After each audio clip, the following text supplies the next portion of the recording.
వరలక్ష్మి తల్లివమ్మ మా ఇంట వెలుగై రావమ్మ, వరములిచ్చే దేవివమ్మ మా మనసుల నిండ నిలవవమ్మ.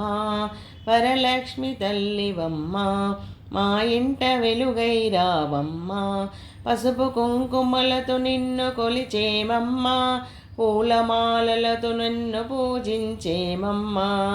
పసుపు కుంకుమలతో నిన్ను కొలిచేమమ్మా, పూలమాలలతో నిన్ను పూజించేమమ్మా. అష్టలక్ష్మి రూపమై దీవించవమ్మా, మా కుటుంబాన్ని చల్లగా కాపాడమ్మా. వరలక్ష్మి తల్లివమ్మా మా ఇంట వెలుగై రావమ్మా, ధనధాన్యములు నింపమ్మా, సుఖశాంతులు ఇవ్వమ్మా. శ్రీవరలక్ష్మి తల్లివమ్మా మా ఇంట ఎల్లప్పుడు ఉండమ్మా. వరలక్ష్మి తల్లివమ్మా మా ఇంట వెలుగై రావమ్మా. జయ జయ వరలక్ష్మి, జయ జయ మహాలక్ష్మి.